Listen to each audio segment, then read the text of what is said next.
Bonsoir à tous, bienvenue dans votre journal. Voici les titres de ce samedi 4 novembre. Dernier acte du jumelage entre Monaco et Dolce Acqua. Après les cérémonies en principauté, les festivités en Italie, nos équipes sont sur place. Les futures stars du tennis sont à Monaco. Le Tennis Europe Junior Masters Monte Carlo se tient jusqu'à demain au Country Club et certains jeunes ont déjà fait sensation. Vous avez moins de 40 ans et vous souhaitez contribuer au développement de la principauté, la jeune chambre économique de Monaco est faite pour vous. Sa présidente, Marie-Gisèle Fringant, sera notre invitée. Il y a un an, Elon Musk rachetait Twitter. On ne compte plus depuis les polémiques, les dérapages et les fausses informations sur le réseau social désormais baptisé X. Le journaliste Thomas Huchon nous livrera son analyse. C'est en quelque sorte le G20 de la gastronomie. Les chefs personnels des chefs d'État, des rois et des princes se sont réunis aux États-Unis. Notre correspondante Alexandra Pagny nous racontera. Monaco et Dolce Acqua n'ont jamais été aussi proches. Les deux villes sont officiellement jumelées. Nous vous parlions hier des cérémonies en principauté. Elles se sont poursuivies dans l'après-midi en présence du prince souverain, côté italien, dans cette cité médiévale de 2145 âmes. Sur place, Frédéric Elion, Hugo Comassa.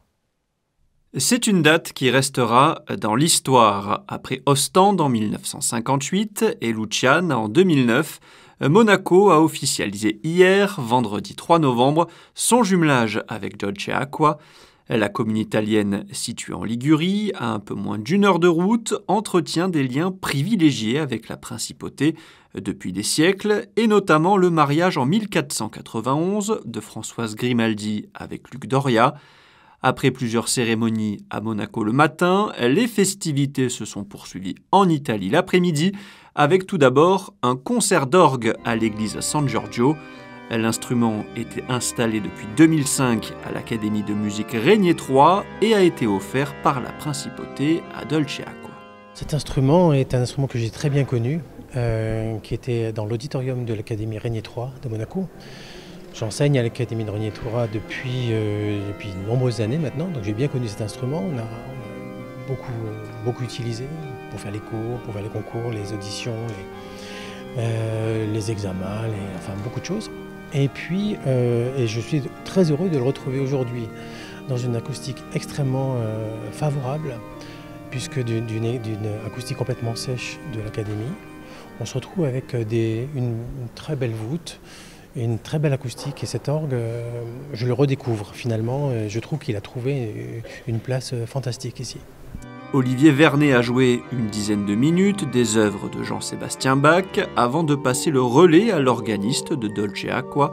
Direction ensuite la mairie de la commune italienne où une bouture d'un olivier du parc Princesse Antoinette donné par la mairie de Monaco a été plantée en Italie. La directrice de l'école Luigina Garosio a également offert un cadeau au maire Georges Marsan. Avec les enfants, on a pensé qu'on aurait pu offrir au maire de Monaco un symbole de paix très important pour nous, parce qu'on c'est une plante, c'est un olivier qui est plein ici autour de nous. Et donc on a pris un pot en terre cuite, on l'a décoré, on a coloré, les enfants ils nous ont aidés bien évidemment, et on a décidé de l'offrir comme geste, petit geste, mais aussi grand geste d'amitié et de paix. Et dernier temps fort de l'après-midi, Piazza Mauro, les drapeaux italiens et monégasques sont de sortie aux fenêtres des maisons pour accueillir le prince Albert II. Le souverain est venu assister à une cérémonie retraçant l'histoire du jumelage entre Monaco et Dolce Acqua. Après un discours, les maires des deux communes ont lu puis signé le serment de jumelage. Je crois que c'était tout à fait normal que nous ayons un troisième jumelage avec une commune italienne et bien sûr avec les rapports que nous avons eus qui se sont développés beaucoup ces dernières années grâce au dynamisme du maire Fulvio Gazzola et de tout son conseil, mais aussi de beaucoup d'initiatives, que ce soit dans le domaine culturel, économique, sportif. Je crois que c'est une belle histoire qui trouve là aussi une consécration et puis, mais aussi une promesse d'échanges futurs qui seront, je crois, bénéfiques et pour Monaco et pour Dolce Acqua. Une histoire commune et désormais donc un futur commun pour Monaco et Dolce Acqua. Quel est le point commun entre Rafael Nadal, Alexander Zverev et Kim Clijsters? Tous ont participé au Tennis Europe Junior Tour. Les futures stars sont cette semaine au Country Club. Vous pourrez d'ailleurs suivre les phases finales dès 10 h demain sur Monaco Info. On fait le point avec Justin Hadel et Alexa Vial. Tous rêvent de se démarquer. Les matchs sont serrés, le mental est présent. Pour autant, les qualifications de cette 3e édition ont bien été perturbées par une chose, les conditions météo. Nous avons eu le petit problème de la pluie avant-hier, nous avons été obligés de jouer que sur 2 cours, donc nos 2 cours couverts. Puis dans l'après-midi, il y a eu d'énormes rafales de vent, ce qui a malheureusement bloqué le toit. Donc nous avons dû arrêter les parties et donc nous avons pris pas mal de retard qui a dû être rattrapé hier vendredi. Mais nous avons réussi, ça s'est terminé tard, le dernier match est terminé à passer 22 h, mais nous avons pu rattraper tout le retard et je tiens d'ailleurs à féliciter toutes mes équipes et sans eux on n'aurait certainement pas rattrapé le retard et tout le monde a joué le jeu, les joueurs, les coachs, vraiment tout le monde, donc je tiens à les remercier. Dans l'ensemble, le niveau est intéressant, le terme élite est le mot pour identifier cette jeunesse, de quoi satisfaire l'organisation face à la beauté du jeu proposé. Chaque année, c'est extraordinaire de voir des jeunes de 13-14 ans pour une catégorie et 15-16 ans pour l'autre, qui jouent presque comme des adultes, j'ai envie de dire. C'est un niveau de jeu qu'on ne voit pas forcément toute l'année et ça fait plaisir, c'est très impressionnant. Nous avons eu des matchs très accrochés. Vraiment, ils veulent gagner ce tournoi. Hein. Ils ne lâchent pas un point, ils ne se décomposent pas, ce qui est aussi surprenant pour un âge si jeune. Hein. Dès demain, les phases finales débuteront. Des matchs à suivre en direct sur Monaco Info. La Jeune Chambre économique de Monaco fête cette année ses 60 ans et sa présidente est notre invitée. Bonsoir Marie-Gisèle Fringant. Bonsoir Sébastien. Rappelez-nous d'abord quelles sont les missions et les objectifs de la JCE. Alors à la Jeune Chambre économique de Monaco, nous avons comme mission de développer l'attractivité économique de la principauté de Monaco. Et notre vision est d'être le vecteur incontournable des jeunes leaders entreprenants. Combien y a-t-il de membres et quelles sont les conditions à réunir pour l'intégrer? Aux dernières élections qui ont eu lieu le 17 octobre dernier, nous avions une 50aine de membres votants, une 20aine de membres candidats qui n'ont pas le droit de vote mais qui peuvent participer aux assemblées générales. Et pour devenir membre, il suffit de venir sur le site jcemonaco.mc. Tout en bas de page, vous avez la demande de devenir membre et il faut remplir un formulaire et déposer son CV et nous exposer les raisons de la demande pour devenir membre de la Jeune Chambre économique. Et il faut avoir moins de 40 ans, hein, c'est bien ça? Il faut avoir effectivement entre 18 et 40 ans. C'est une règle qui est universelle puisque à la Junior Chamber International, ce sont les mêmes critères qui s'appliquent. Alors vous êtes présidente de la JCE depuis le 1er janvier. Vous nous aviez d'ailleurs accordé votre toute première interview. Qu'avez-vous changé, renforcé et insufflé depuis votre élection? Alors, comme convenu et comme promis lors des élections en octobre 2022, je voulais vraiment réinsuffler l'aspect international auprès des membres. Et c'était un travail qui avait déjà commencé en 2022, puisque avec la présidente Mélanie Dupuis, nous avions postulé pour accueillir la réunion des présidents européens de la Junior Chamber International en février 2023. Donc en fait, c'est un travail d'équipe qui a commencé déjà depuis l'année dernière et que j'ai continué à perpétuer, notamment en étant présente au déplacement à l'international pour la conférence européenne, par exemple, qui a eu lieu en Roumanie. Et là, prochainement, je me déplacerai aussi avec la gagnante de notre concours de création d'entreprise de l'année dernière, Camille Lopez, qui porte le projet iPlug, et qui représentera les couleurs de Monaco au niveau mondial à Zurich, au congrès mondial du 14 novembre au 18 novembre prochain. Alors, l'un des grands événements de l'année, c'est la remise des trophées. La 5e édition se tiendra à la fin du mois. C'est bien plus qu'une cérémonie de prix, hein. Racontez-nous comment ça va se passer. Alors, effectivement, c'est un événement qui existe à l'international et qu'on a transposé au niveau national depuis 2018. Et cette année, nous aurons la chance, encore une fois, de mettre à l'honneur non seulement les entrepreneurs qui vont participer ou qui participent en fait encore actuellement au concours de création d'entreprise, le 28e, mais aussi avec les jeunes étudiants auprès desquels nous passons une journée entourés de nos mentors, issus de notre réseau professionnel à la Jeune Chambre économique et qui ont l'opportunité pendant une journée de se mettre dans la peau d'un entrepreneur qui va monter son projet en principauté. Et puis l'autre grand événement de cette fin d'année, c'est le gala des 60 ans. Tout à fait. La Jeune Chambre économique de Monaco est née en décembre 1963 précisément. Et cette année, comme chaque dizaine, il nous tenait à cœur à nous, membres de la Jeune Chambre économique de Monaco, mais également au Sénat, qui représente en fait nos membres émérites, qui sont membres de la Junior Chamber International à vie. Il nous tenait à cœur de célébrer les 60 ans du mouvement avec non seulement les membres actuels, peut-être les futurs membres, mais aussi ceux qui ont permis de construire la Jeune Chambre jusqu'à aujourd'hui. Vous nous en dites un peu plus sur ce gala ? Il aura donc lieu le 13 décembre et a priori, il aura lieu dans un des établissements de la SBM Monte-Carlo. Vous en saurez plus sur les réseaux sociaux puisque c'est encore en cours de finalisation, mais il y aura de belles surprises, notamment vis-à-vis de la musique qui sera jouée en live ce jour-là. Je ne peux pas vous en dire plus. On suivra cela avec beaucoup d'attention, en tout cas sur Monaco Info. Merci. Marie-Gisèle Fringange. Et je précise que vous êtes l'invitée de Geneviève Berthy dans Monaco Info Podcast, à écouter sur toutes les plateformes. L'occasion de mieux connaître votre parcours et votre personnalité. Merci. Merci Sébastien. Monaco-Brest, c'est l'affiche du week-end en football, le 3e face au 6e, avec pour les Monégasques l'ambition de rester sur le podium de la Ligue 1. Avant le match de demain au Stade Louis II, Adi Hutter fait le point sur l'infirmerie avec le retour et les absents.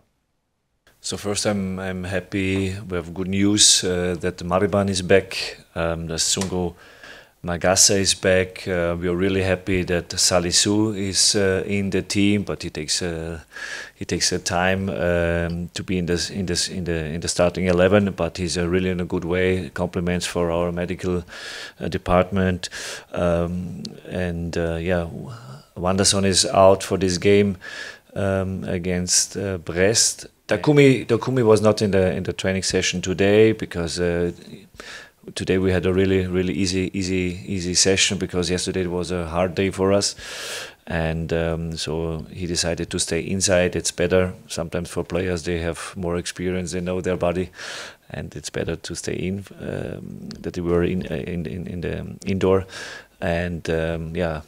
And one thing is what makes me a little bit sad is for the injury for Elias Benzeguir in the friendly game against Lille. He felt on his shoulder, and yeah,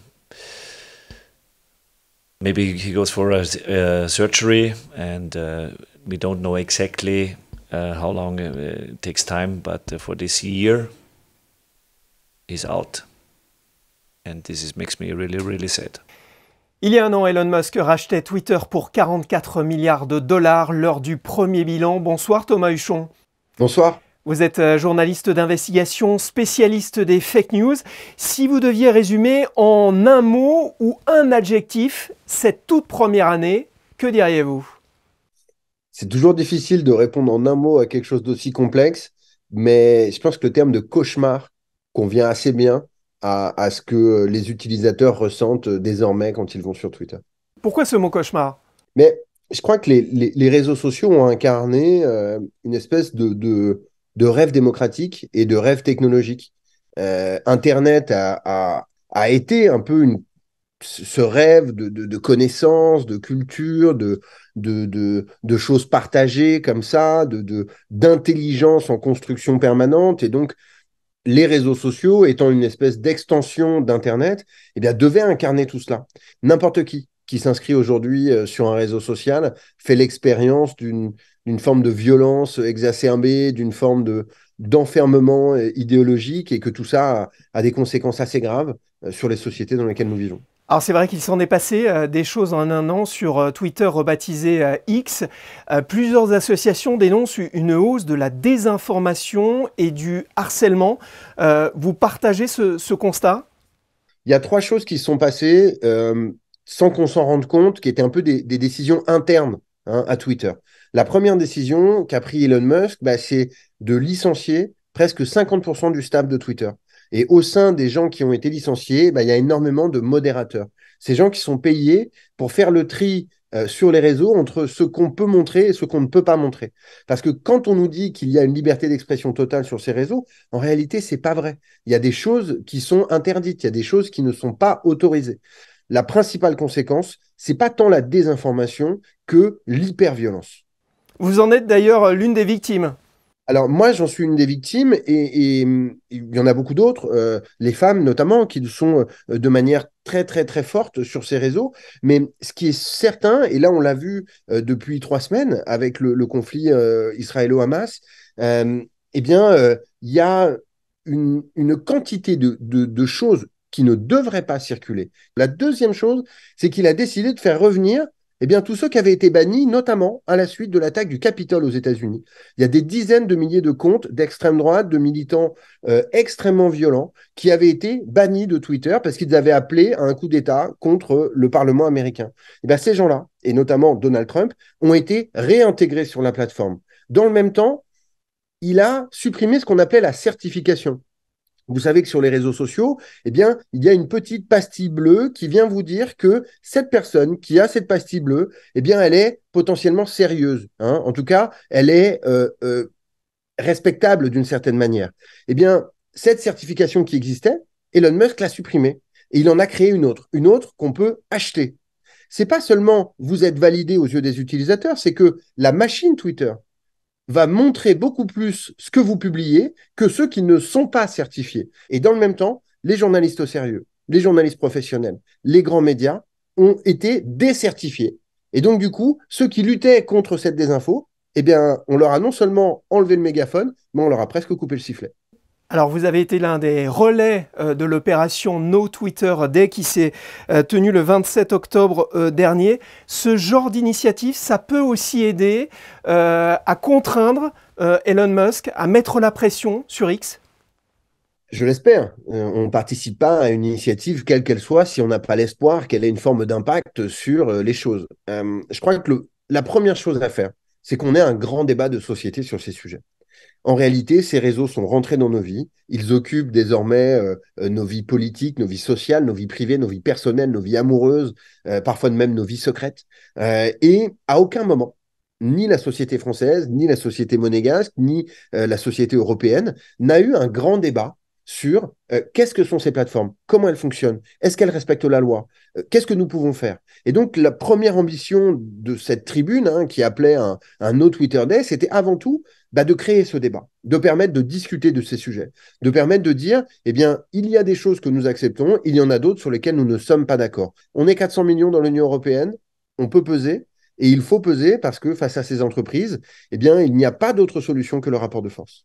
Une toute dernière question, on dit que la valeur d'X a été divisée par 2 en un an. Que cherche Elon Musk au juste et est-ce que X peut causer sa perte? Je crois qu'il y a tout un tas d'actionnaires, notamment des autres entreprises d'Elon Musk, de SpaceX ou de Tesla, qui ne sont pas très contents du fait que M. Musk passe son temps à faire des tweets complotistes et à s'occuper de cette entreprise-là. Donc, il y a une vraie problématique économique. Je ne crois pas du tout que Elon Musk soit un idéologue fondamentalement. C'est avant tout un businessman. Et donc, effectivement, je crois que la meilleure manière d'arriver à faire évoluer cette plateforme et la manière dont elle se comporte, c'est avant tout de toucher le porte-monnaie. Les Américains disent « follow the money », suivez l'argent pour comprendre comment ça se passe. Oui, effectivement, la principale contrainte pour un businessman milliardaire, c'est souvent plus ses deniers que ses opinions. Et donc, je crois qu'il va falloir aussi à un moment que nous attaquions de ce point de vue-là. Merci Thomas Huchon d'avoir été notre invité. Merci à vous. Si la politique divise les hommes, une bonne table les réunit toujours. C'est la maxime du club des chefs des chefs. Ceux qui cuisinent pour les chefs d'État, les rois et les princes sont réunis aux États-Unis. Bonsoir Alexandra Pani, vous êtes notre correspondante et vous les avez suivis. Oui, bonsoir à vous. Après Philadelphie, je vous donne rendez-vous dans une autre ville américaine. Un indice se cache derrière moi. Vous l'aurez reconnu, il s'agit de la capitale américaine. Durant plusieurs jours, le prestigieux club des chefs d'État se réunit ici à Washington DC et son président n'est autre que le chef du palais princier, Christian Garcia. Nous les avons suivis pendant une journée. On regarde. Ils ne sont que quelques-uns sur la planète à pouvoir prétendre y entrer. C'est l'un des plus exclusifs au monde. Le club des chefs a été fondé en 1977. Seul l'actuel chef exécutif d'un chef d'État peut être admis dans ce cercle très restreint. Et c'est un Français à l'origine de cette initiative. C'était juste après la création du G7 par le président Giscard d'Estaing, qui a réuni, c'est une initiative française d'avoir réuni pour la première fois, de prendre cette habitude de réunir les chefs d'État. Je me suis dit, pourquoi pas faire la même chose avec les cuisiniers des chefs d'État, qui ont un rôle important à jouer dans la diplomatie culinaire et à tout point de vue. Dans tous les pays où nous nous rendons, le chef d'État reçoit les chefs pour les remercier des bons services qu'ils leur procurent. Et j'avais eu la chance d'être reçu par Monseigneur à Monaco il y a quelques années. Et puis aux États-Unis, ici, c'est la 4e fois. La première fois, c'était une rencontre avec le président Ronald Reagan dans le bureau ovale. C'était un grand moment. Promouvoir la tradition culinaire des pays, mais aussi l'amitié et la coopération entre ses membres. Pour cela, un sommet est organisé tous les ans. C'est dans la capitale américaine qu'ils se sont retrouvés cette année pour la 4e fois déjà. Et comme le veut la tradition, c'est la chef exécutive de la Maison Blanche qui les reçoit. I've been the chef of the White House since 2005 when First Lady Laura Bush installed me. But I started working there during the Clinton in 1998. It's very important for us to show our culture. And then at the same time, relationship is really what's most important, is building relationships with the chefs, the young students here that are just starting up. And we chefs are more than happy to mentor up. C'est ici même, à la DC Central Kitchen, que cette semaine de festivités a débuté. We prepare over 10,000 meals a day that we send to social service organizations in Washington, D.C., as well as schools. And that's really the biggest part of our social enterprise business that generates revenue for the organization. But most importantly, while we're preparing all those meals, we are training individuals who have been shut out of jobs, maybe have had histories of incarceration, have battled addiction, women who have been abused, individuals who have been homeless, so they can get jobs in the hospitality industry and go on to live a life of independence. Une association où les chefs ont pu partager leur savoir-faire. Tous les chefs adorent venir faire du caritatif, aider les bénévoles, venir partager avec eux ces moments. C'est leur quotidien, mais c'est aussi c'est très important d'aller les soutenir dans toutes leurs entreprises, tout ce qu'ils font. 90% of the chance I will have a job. So I've been doing pretty good, going out into the community, looking for jobs. I'll be finished here February 2nd. We graduate, so not too long, a couple more months. And I'll be done working on my career, hopefully opening up a business in a couple years. So I'm excited. Un sommet organisé de concert avec l'ensemble des ambassades dont le chef avait fait le déplacement. J'étais vraiment ravie et honorée de pouvoir participer à l'organisation du programme de ce 46e sommet du Club des chefs ici à Washington. Tous ces événements font partie bien sûr de mon rôle de diplomate, de représenter la principauté de Monaco qui est une marque exceptionnelle. Un programme riche tout au long de cette semaine avec dès le lundi un rendez-vous mémorable pour les chefs. La visite à la Maison Blanche, c'était vraiment quand même un moment exceptionnel. Bon, moi j'avais la chance d'y aller pour la 3e fois, puisque nous avions été invités déjà par le président Bush et par le président Obama. Et là, c'était vraiment une grosse surprise, puisque nous étions invités à déjeuner à la Maison Blanche. On était invités par la First Lady. Réception à l'ambassade de France, puis à celle d'Italie, mais également un déjeuner en présence des ambassadeurs des chefs présents. Visite du Capitole et du Pentagone, des moments forts d'union pour ces gardiens de nos traditions culinaires. Vous avez peut-être prévu ce week-end de vous rendre à la foire de Monaco. Vous le verrez, il y en a pour tous les goûts et tous les âges. Attractions pour les petits et les grands, friandises. Émilie Terrasson et Alban Gingembre ont vraiment tout testé pour nous. Ça me rappelle mon enfance. Avec mon enfance, je voulais revenir en enfance. Se replonger en enfance, c'est peut-être le plus grand atout de la foire de Monaco. Cette année, près de 80 stands sont ouverts avec des attractions pour les petits et pour les plus grands, dont certaines qui restent indémodables. La pêche au canard est intemporelle, les enfants ça leur plaît toujours, pouvoir mettre les mains dans l'eau, gagner un petit cadeau, donc j'espère que ce sera éternel. Au milieu des traditionnelles attractions, quelques petits nouveaux se sont installés, comme ce stand à eau pour les enfants. Créé par la propriétaire et son mari, ils sont les seuls en France et en principauté à le proposer. C'est les petits pistolets à eau, c'est pour les enfants. Avec les petits pistolets, il faut qu'ils fassent tomber donc des petites figurines. Une fois que tout est tombé, ils sont obligés de choisir des cadeaux. Qui dit jouer dit aussi potentiellement gagner. Peluches, jouets et autres cadeaux attirent l'œil dans les stands. On gagne beaucoup, des fois. C'est amusant et on prend du plaisir. La même chose, c'est amusant. Même si tu veux venir avec tes copains, c'est toujours un truc à se faire divertir. Et voilà. Et comment parler du charme d'une foire sans parler de ses stands de nourriture? Véritable emblème de fête, les Barpapapa et autres sucreries transportent en enfance. Et c'est bien pour cela que les habitudes des consommateurs ne changent pas.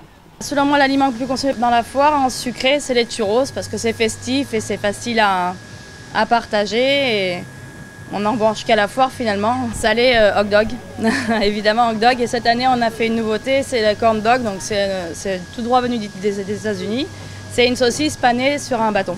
Et c'est super facile à manger aussi en passant. Le charme de la foire de Monaco réside donc dans ses traditions, tout en laissant place aux nouveautés. Il vous reste 2 semaines pour en profiter.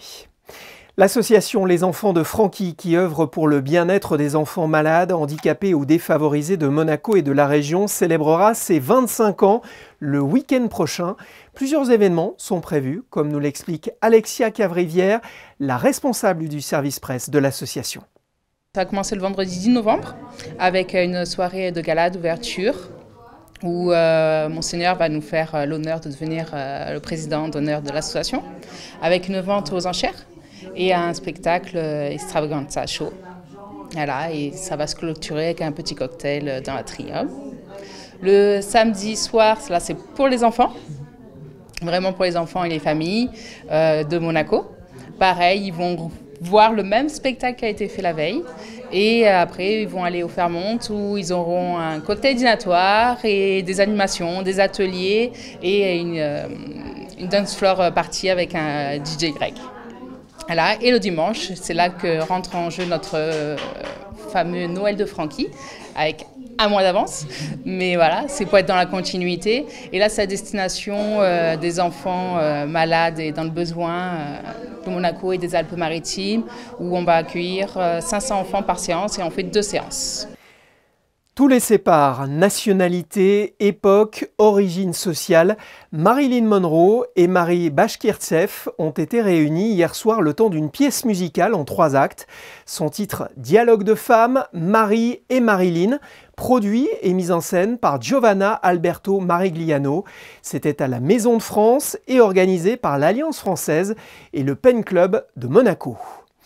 Une nouvelle exposition à découvrir ce mois-ci à la Galerie des Pêcheurs, Balade dans les Dolomites par Jean-Pierre de Bernardi avec l'association Art Photo Monaco et la direction de l'environnement. Et pour ceux qui souhaiteraient garder un souvenir de cette expo, vous pourrez télécharger gratuitement les clichés. On passe à la météo après une journée pluvieuse. Quel temps fera-t-il demain? Bonsoir Justin Adel. Bonsoir Sébastien, la journée a été pluvieuse comme vous venez de le dire, mais demain le temps devrait être plus ensoleillé avec des températures allant de 13 à 19 degrés. Un vent particulièrement frais et violent est annoncé, donc pensez à vous couvrir et évitez surtout le bord de mer. L'alerte orange vague submersion qui débutera à minuit sera maintenue jusqu'à 14 h sauf modification.